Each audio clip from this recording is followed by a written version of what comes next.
कैसे हैं आप लोग? आई थिंक अच्छे होंगे और पढ़ाई कर रहे होंगे। आज हम लोग स्टार्ट करेंगे भाई अपना प्रीवियस लेक्चर्स जो चैप्टर फर्स्ट का चल रहा है, हिंदी मीडियम फिजिक्स 12th। तो आज हम नए कॉन्सेप्ट के साथ में कुछ स्टार्ट करते हैं कूलाम लॉ का। और कूलाम लॉ जो यहाँ पे हम लोग बेसिकली स्टडी करेंगे कि n नंबर ऑफ चार्ज हैं तो कूलाम लॉ को कैसे अप्लाई करें, तो उसका जो टोटल फोर्स है वो चीज हमें कैलकुलेट करना है। ठीक है, तो चलिए हम लोग स्टार्ट करते हैं अपने वही मस्त चैनल, पुराना चैनल पाल फिजिक्स क्लासेस से, और चैनल को लाइक एंड सब्सक्राइब करते रहिए।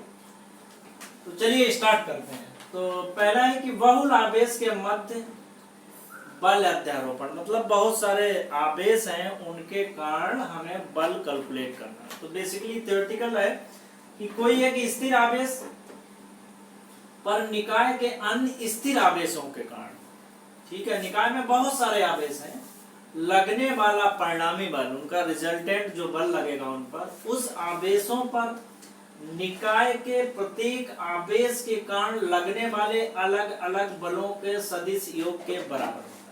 ठीक है, तो देखते हैं कैसे। तो मान लिया हमने कोई एक सिस्टम ले लिया, एक्स सिस्टम ले लिया, ठीक है, तो ये मान लेते हैं x, ये मान लेते हैं y। ठीक है, ये कोई सिस्टम है, तो ये आपका z एक्सेस होगा, z एक्सेस। ये पॉइंट हम लोग मान लेते हैं O।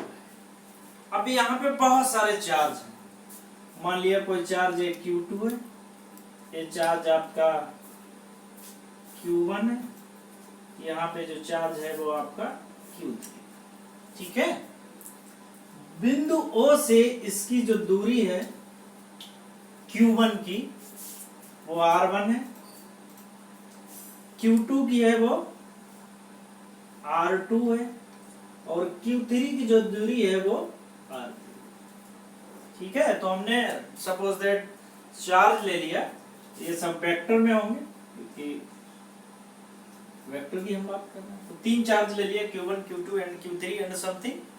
अब इनको हम कनेक्ट कर देते हैं, यहां से ये कनेक्ट हो गया, इसको यहां से कनेक्ट कर देते। ये डिस्टेंस मान लेते हैं, या तो इसे ऐसे R12 इस टाइप में लिख दें या ऐसे लिख दें R12। ठीक है, 1 से 2 की दूरी, चार्ज 1 से चार्ज 2 की दूरी। सिमिलरली हम यहां पे लिख सकते हैं R13, और यहां क्या लिखे R13। ठीक है भाई, यहां तक कोई दिक्कत नहीं। ठीक है, तो ये दो फोर्स, दो चार्ज हैं, तो इनका रिजल्टेंट फोर्स किस डायरेक्शन में होगा? किधर डायरेक्शन में? ठीक है, इनका रिजल्टेंट फोर्स है वो किधर डायरेक्शन में होगा? चार्ज 1 और चार्ज 2 के कारण है, आवेश 1 आवेश 2 के कारण, तो उसे फोर्स को हमने लिख दिया F1। अब ये फोर्स अप्लाई होगा इधर,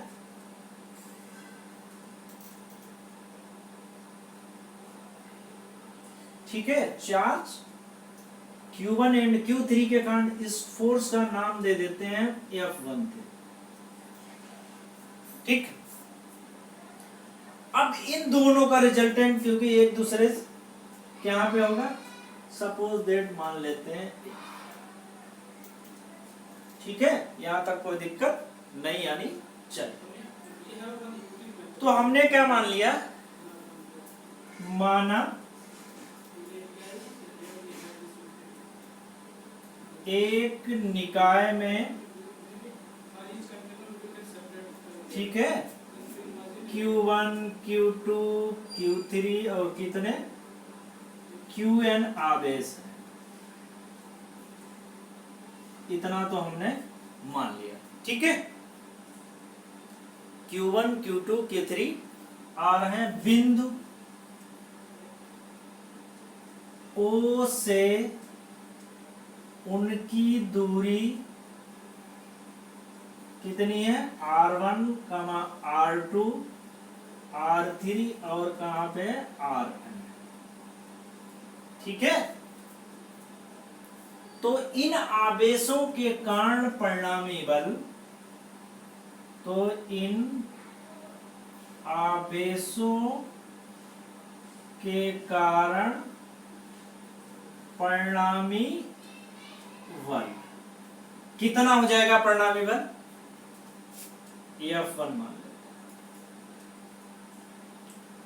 क्या हो जाएगा?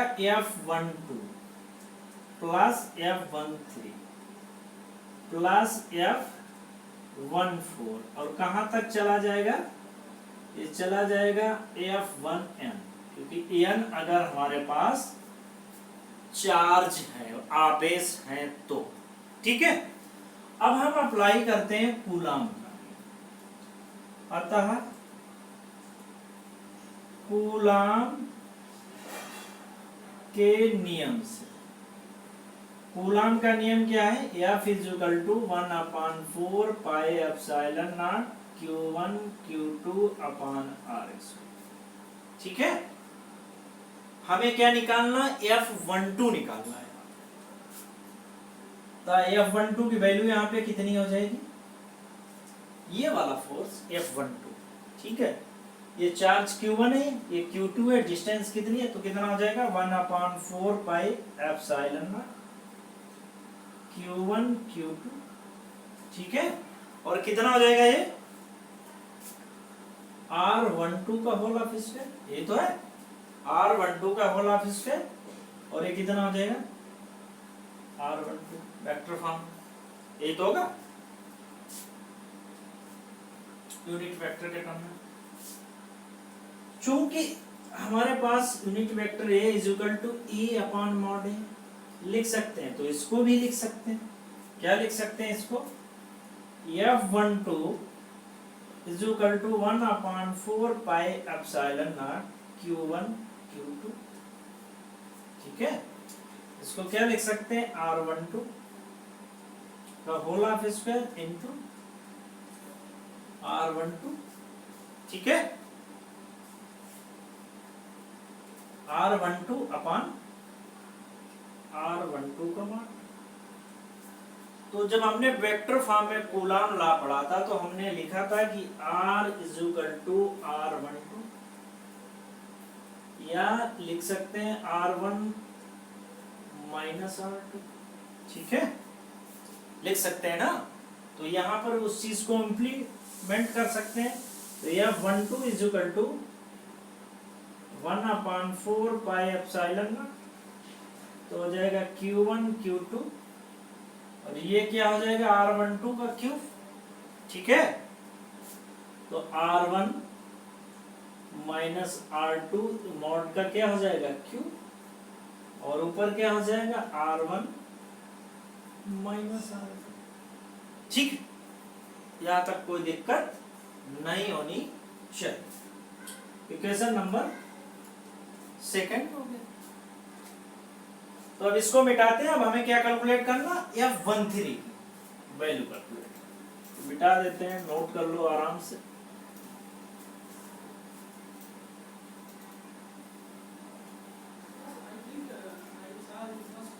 सिमिलरली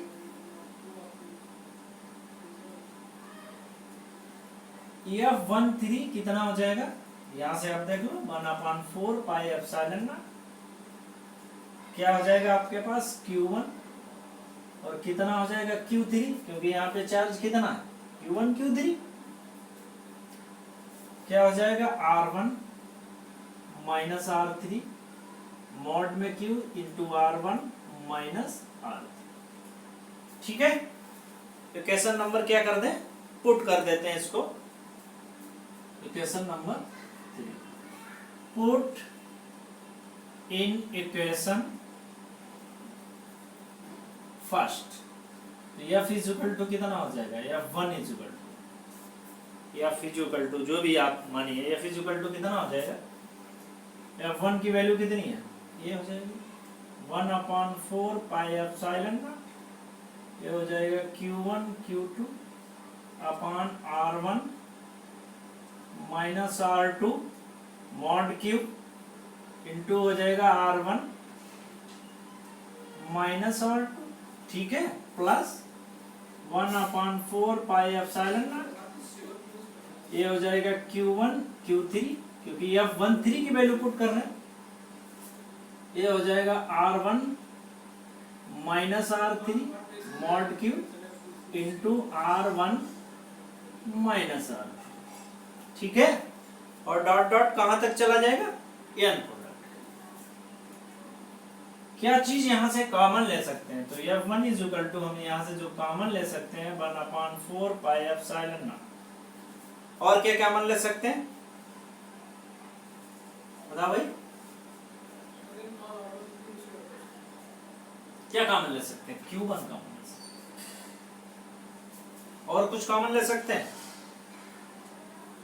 नहीं कॉमन ले सकते हैं। तो अब हम यहाँ पे समेशन लगा सकते हैं, I इज इक्वल टू कितना हो जाएगा 2, कहां से स्टार्ट होगा, I इज इक्वल टू 2 से स्टार्ट होगा, और यहाँ पे लिख सकते हैं QI, ठीक है, तो I अगर 2 पुट करेंगे तो ये वैल्यू आ जाएगी, और हो जाएगा R1 minus RI mod Q, ठीक है, यहां तक कोई दिक्कत नहीं।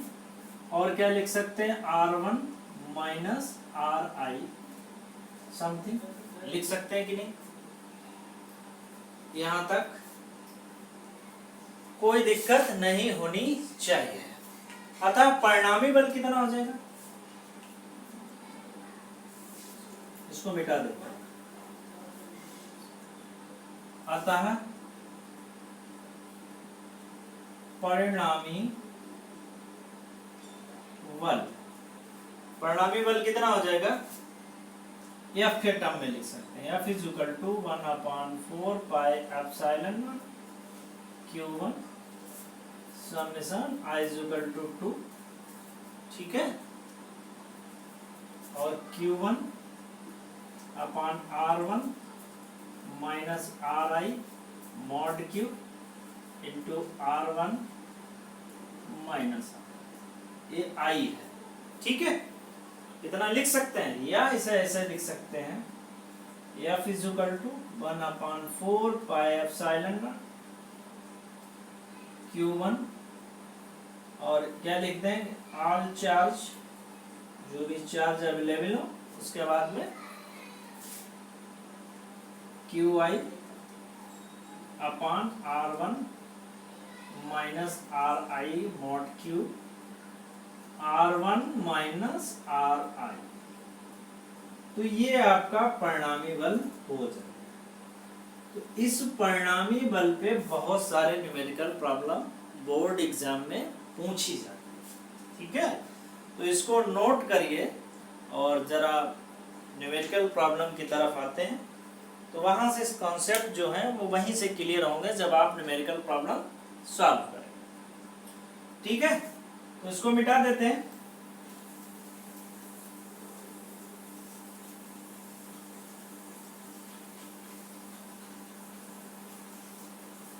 तो पहला न्यूमेरिकल लेते हैं, पहला न्यूमेरिकल है क्वेश्चन, हमारे पास एक समबाहु त्रिभुज है, क्या है, समबाहु त्रिभुज है, तो समबाहु त्रिभुज की क्या होती है, सभी भुजाएं बराबर होती हैं, तो मान लिया हमारे पास जो है वो ये समबाहु त्रिभुज, ठीक है, इसकी सभी साइड कितनी है, L है, तो इसकी जो साइड है वो L है, ठीक है, ये समबाहु त्रिभुज आपका जिसका वर्टेक्स A B और C, एक समबाहु त्रिभुज है जिसके सभी कॉर्नर पे पॉजिटिव चार्ज Q रखा है, जिसके कोनों पे क्या रखा है, प्लस चार्ज Q रखा है, तो टोटल फोर्स किसी कॉर्नर पे, तो क्या करना पड़ा है, तो परिणामी, क्या पूछ रहे हैं, परिणामी बल कितना होगा,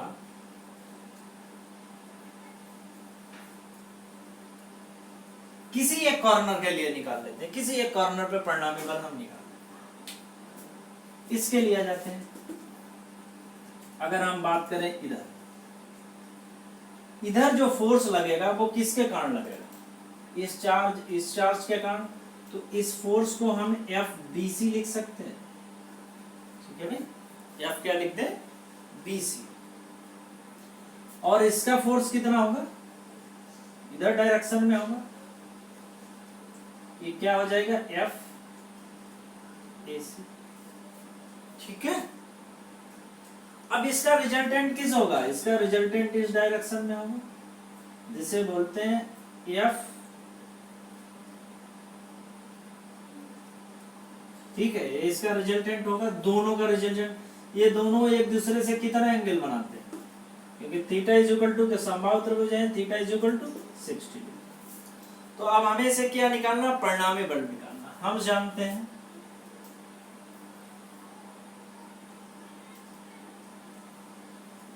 F इज इक्वल टू क्या होता है? 1/4 pi epsilon not Q1 Q2 upon R square. Coulomb का नियम का यूज करेंगे तो FAB की वैल्यू या FBC की वैल्यू कितनी हो जाएगी?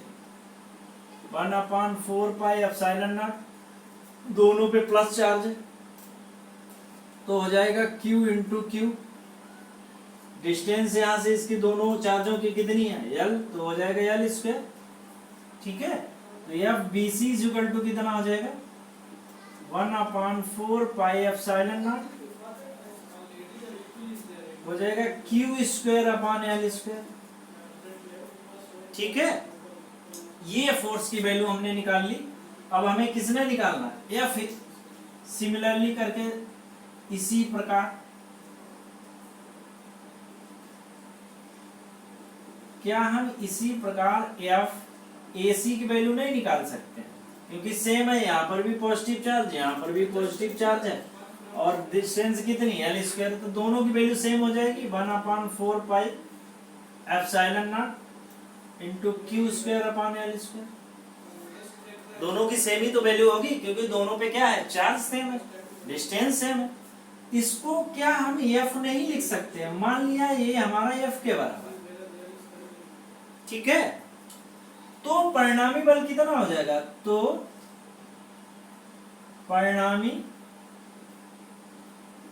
बल, तो फार्मूला होता है परिणामी बल F is equal to under root, ये हो जाएगा FAC का whole half square plus F, यहां से लिखते हैं, आएगा नहीं। परिणामी बल F is equal to under root FAC का whole half square plus F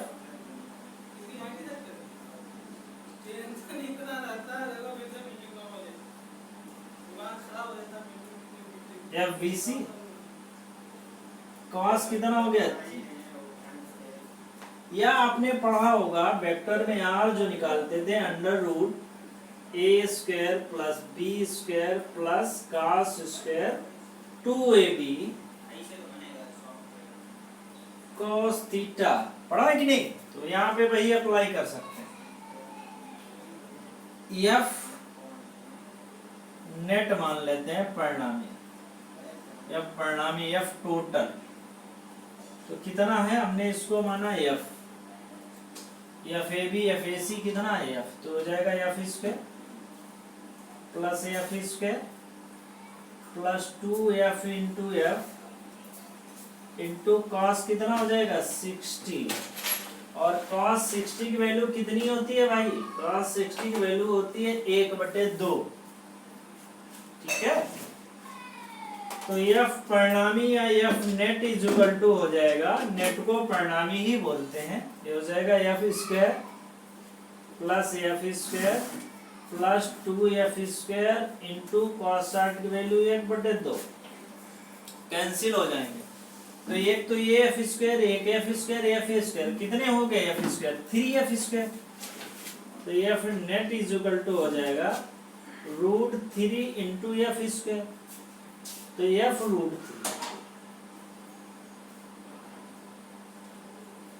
और F की वैल्यू हम कितनी हम लोग कैलकुलेट कर चुके हैं? कैलकुलेट जो कर चुके हैं 1/4 pi epsilon not Q square upon L square into √3 और इसका मात्रक होता है न्यूटन और न्यूटन को शॉर्ट फॉर्म में एन भी लिखते हैं। ठीक है भाई, तो नोट करो। नेक्स्ट न्यूमेरिकल प्रॉब्लम की तरफ बढ़ते हैं और उसको नोट करते हैं अच्छा से कोई न्यूमेरिकल प्रॉब्लम।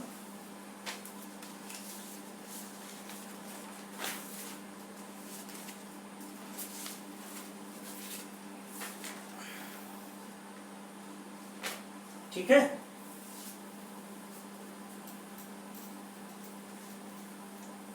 एक त्रिभुज पे कराएंगे, एक स्क्वायर पे कराएंगे और कल जो नेक्स्ट लेक्चर में कराएंगे वो मिक्स प्रॉब्लम का। तो आज एक स्क्वायर वाला देख लेते हैं, तो दूसरा जो हम लोग देखते हैं वो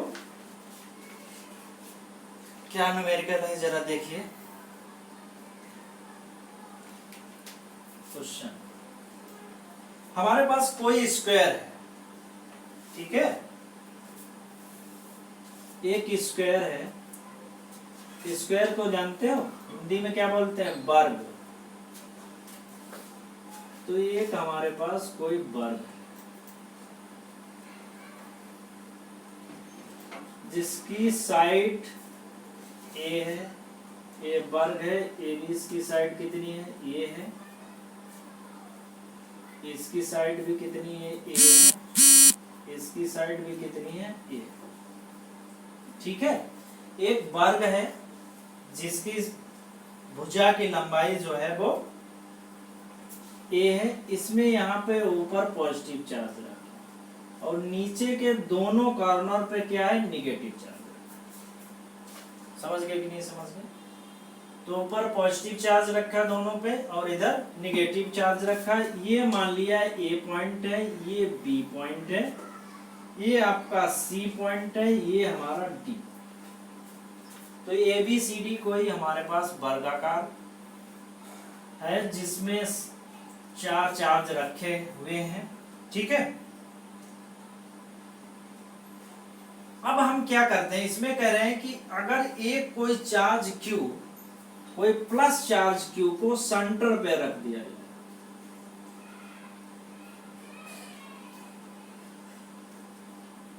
कोई कैपिटल चार्ज Q है जिसको सेंटर पे रख दिया जाए, तो अब हमें टोटल फोर्स की वैल्यू, टोटल परिणामी बल ज्ञात करना है। ठीक है भाई, तो हमारे पास क्या है? एक स्क्वायर है जिसकी साइड ए है, जिसपे 4 आवेश रखे हुए हैं, ऊपर में पॉजिटिव है, नीचे में दोनों कॉर्नर पे निगेटिव है। ठीक है, अगर हम इसके सेंटर पे डायगोनल को मिला के, जिसे विकर्ण बोलते हैं, विकर्ण को मिला के यहाँ पे कोई हम चार्ज Q रख दें, कैपिटल Q, तब हमें परिणामी बल ज्ञात करना है। तो क्या करना है? परिणामी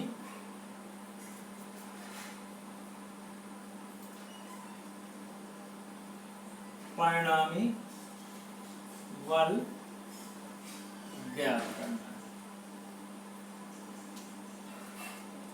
एक बार क्वेश्चन फिर समझ लो क्या क्या कैलकुलेट करा है। कोई इस वर्ग है जिसकी साइड ए है, जिसमें 2 पॉजिटिव चार्ज और 2 निगेटिव चार्ज रखे हुए हैं। अगर हम किसी चार्ज Q को उसके सेंटर पे रख दें, देन परिणामी बल कितना होगा उसकी हमें वैल्यू कैलकुलेट करनी है। ठीक है, तो हमारे पास हम लिख सकते हैं A B is equal to B C is equal to C D is equal to D A. इसकी वैल्यू कितनी दी है? ए दी। ठीक है, हम इस पॉइंट को मान लिया सेंटर पे पॉइंट O है। ठीक है, O पॉइंट पे कोई कैपिटल चार्ज Q रखा गया है, तो हमें यहां से अब एक चार्ज हो गया, एक दूसरा चार्ज एक हो गया, ऐसे चारों कॉर्नर पे है, तो हमें यहां से यहां तक की डिस्टेंस पता होनी चाहिए। तो हम क्या करें? पाइथागोरस थ्योरम को अप्लाई करें। देखो इसको यहां पे बना सकते हैं। ठीक है, तो ये मान लेते हैं A ये मान लेते हैं डी, ये मान लेते हैं सी, ये हमारी साइड ए है, ये हमारी साइड है, यही तो है डी सी है। तो क्या हम ए सी नहीं निकाल सकते? A C is equal to under root D C का स्क्वायर प्लस डी ए का होल ऑफ स्क्वायर। तो कितना हो जाएगा? ये हो जाएगा ए स्क्वायर प्लस ए स्क्वायर। ठीक है, तो कितना हो जाएगा हमारे पास? ए सी इज इक्वल टू हो जाएगा ए रूट टू, ए स्क्वायर होगा, ए को कॉमन ले लेंगे, ए रूट टू हो जाएगा। ये हमारे पास ए सी आ जाएगी। और हमें कितना निकालना? A O is equal to A C by two. तो ए सी की वैल्यू कितनी है? A root two upon two, root two two से कैंसिल हो जाएगा, ये आ जाएगा ए अपान रूट। ठीक है, ए ओ की वैल्यू कितनी हो जाएगी? ए रूट अपान टू। तो जितनी ए ओ की वैल्यू होगी उतनी ओ सी की वैल्यू होगी, उतनी डी ओ की वैल्यू होगी या ओ डी की वैल्यू होगी, और उतनी ही ओ बी की वैल्यू होगी। और ये कितनी हो जाएगी हमारे पास? ए अपान रूट। ठीक है भाई, यहां तक दिक्कत नहीं होनी चाहिए। इसका मतलब जब डिस्टेंस सेम है, चार्ज सेम है, तो हमारे पास अब क्या हो जाएगा? फोर्स भी सेम होने चाहिए। इसका मतलब जो एफ ए पे फोर्स लगेगा उतना ही एफ बी पे लगेगा। ये वाला फोर्स उतना ही फोर्स एफ सी पे लगेगा, उतना ही फोर्स एफ डी पे। ठीक है भाई, अब मान लेते हैं ये वाला फोर्स प्लस माइनस किधर? इधर डायरेक्शन में लगा, इसे मान लेते हैं एफ ई। ठीक है, अब ये वाला फोर्स भी, क्योंकि ये वाला भी इधर ही डायरेक्शन में लगेगा, ये क्या हो जाएगा? F C. तो दो फोर्स जो है वो इसी डायरेक्शन में लग रहे हैं, F A and F C. Similarly ऐसे ये हो जाएगा, एफ बी की डायरेक्शन किधर होगी? ये हो जाएगा एफ बी, इधर लगेगा, और इधर की डायरेक्शन में कितना लगेगा? F D. ठीक है, इतना कैलकुलेट करना है पहले। तो एफ ए कितना हो जाएगा? अतः F A is equal to क्या हो जाएगा? 1/4 pi epsilon not Q1 Q2 upon R। तो F A is equal to कितना हो जाएगा? 1/4 pi epsilon not Q1 Q2 upon R। Q1 हमारे पास कितना है? Q है, और Q2 कितना है? कैपिटल Q है। डिस्टेंस कितनी है वहां से दोनों चार्जों की? ये कितनी है? ए अपान रूट टू का होल ऑफ स्क्वायर। ठीक है, तो सॉल्व करेंगे, कितना आ जाएगा? 1/4 पाई एप्सिलॉन। तो रूट टू टू होता है, तो हो जाएगा 2Q इंटू Q अपान ए स्क्वायर। ये हमारे पास एफ ए की वैल्यू आ जाएगी। ठीक है, एफ ए की इतनी वैल्यू आ गई, एफ सी की वैल्यू, क्योंकि सभी चार्ज की वैल्यू क्या है? सेम ही, क्योंकि चार्ज सेम है तो और डिस्टेंस सेम है तो फोर्स भी सेम होगा। तो जितनी एफ ए की वैल्यू है उतनी एफ बी की वैल्यू होगी, उतनी एफ सी की वैल्यू होगी, उतनी एफ डी की वैल्यू होगी। ठीक है, अब इसका मतलब ये वाला फोर्स एफ ए और प्लस एफ सी, ये एक ही डायरेक्शन में है, तो क्या हो जाएंगे? प्लस हो जाएंगे। अतः परिणामी बल कौन कौन से? एफ ए और एफ सी कितना हो जाएगा? इसको मान लेते हैं F1। तो मान लेते हैं कितना है? F A plus F C. तो F1 इज इक्वल टू कितना हो जाएगा? एफ ए की वैल्यू कितनी हमने कैलकुलेट की? 1/4 pi epsilon not 2Q into Q upon A square. और हमें मालूम है जितनी एफ ए की वैल्यू है उतनी एफ सी की वैल्यू है, तो ये भी हो जाएगा उतना।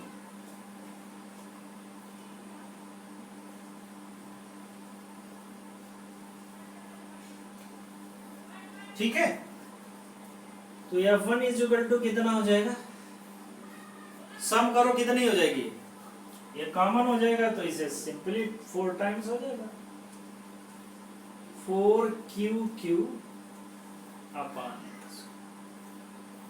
ठीक है भाई, ये तो तुम्हारा इतना हो जाएगा। सिमिलरली हम निकाल सकते हैं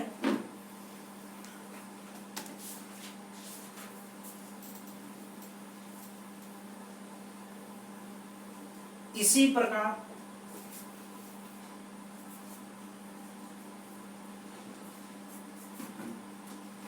ठीक है, परिणामी बल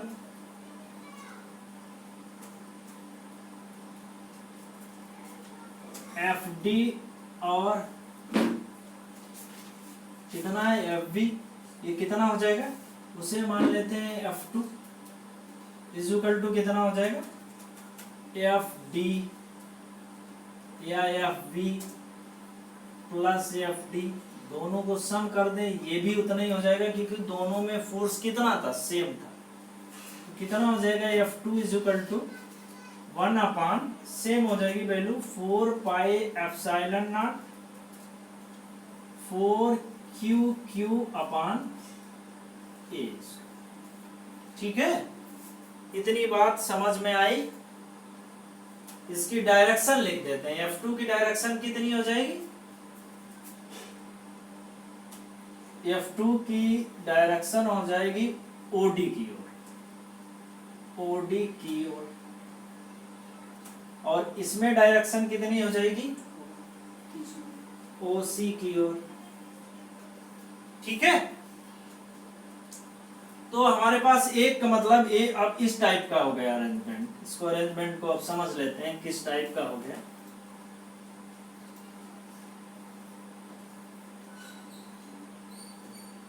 ठीक है, ये D हो गया, ये C हो गया, ये वाला हमारा F1 हो गया, ये हमारे पास F2 हो गया। अब इनका परिणामी किसी इधर डायरेक्शन में होगा और परिणामी कितना एंगल बना रहा होगा, 90 डिग्री। ठीक है,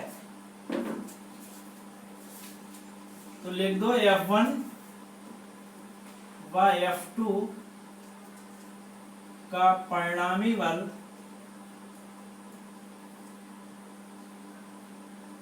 F है तो